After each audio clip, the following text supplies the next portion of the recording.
അപ്പോൾ കോടതി എടുത്ത നിലപാട് എല്ലാവർക്കും സമൂഹത്തിലൊരു മെസ്സേജാണ്. പുള്ളിക്കാരൻ പറ്റിക്കോ പുള്ളിക്കാരൻ മിസ്യൂസ് ചെയ്തിട്ടില്ല, ആത്മാർത്ഥമായിട്ടാണ് ആ കുട്ടിയെ പ്രണയിച്ചിട്ടുള്ളത്. അപ്പോൾ ആ കുട്ടി പുള്ളിക്കാരന് തിരിച്ചിങ്ങനെ ഒരു ചെയ്യേണ്ടി ഇരുന്നില്ല. അത് റോങ് മെസ്സേജാണ് കുട്ടി കൊടുത്തത്.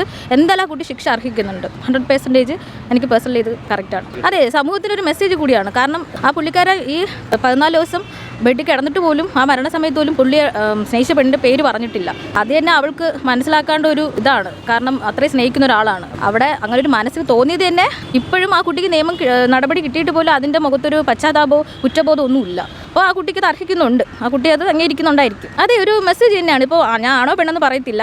ആരായാലും റിയലായിട്ട് സ്നേഹിക്കുവാണെങ്കിൽ ഇങ്ങനെ കൊല്ലേണ്ട രീതിക്ക് വരരുത്. നമ്മളതിൻ്റെ ആവശ്യമില്ല. സ്നേഹിക്കണമെങ്കിൽ സ്നേഹിക്കുക, ഇല്ലെങ്കിൽ അവോയ്ഡ് ചെയ്യുക. അല്ലാണ്ട് ഇങ്ങനെ കൊന്നിട്ട് എന്താണ് കിട്ടാൻ പോകുന്ന? അപ്പോൾ തന്നെ ഒരു മെസ്സേജ് ആ കുട്ടി കൊടുക്കുന്നുണ്ടല്ലോ. ഒന്നും കിട്ടിയിട്ടില്ല ആ കുട്ടിക്ക് കിട്ടേണ്ട ശിക്ഷയാണ് കിട്ടിയിരിക്കുന്നത്. അപ്പോൾ നല്ല നടപടിയാണ് കോടതി എടുത്തേക്കുന്നത്. നല്ല മെസ്സേജ് ഇല്ല. അത് എനിക്ക് തോന്നുന്നു അത് പറ്റത്തില്ല. കാരണം ഈ ഒരു ശിക്ഷ വിധിച്ചപ്പോൾ തന്നെ സമൂഹത്തിലെ എല്ലാ 100% ആൾക്കാരും അത് അംഗീകരിച്ചിരിക്കുകയാണ്. പിന്നെ ഈ കുട്ടിക്ക് വേറെ ഓപ്ഷൻ കൊടുത്താലും ഹയർ ഓപ്ഷൻ കൊടുത്താൽ ചിലപ്പോൾ മാറുമായിരിക്കും. എന്നാലും നമ്മൾ ജനങ്ങൾ എഴുതിയ വിധിയാണ് ഇപ്പോൾ കൊടുത്തേക്കുന്നത്. ഇത് മാറിയെന്നാണ് ഞങ്ങളുടെ ഒരു ഇത്.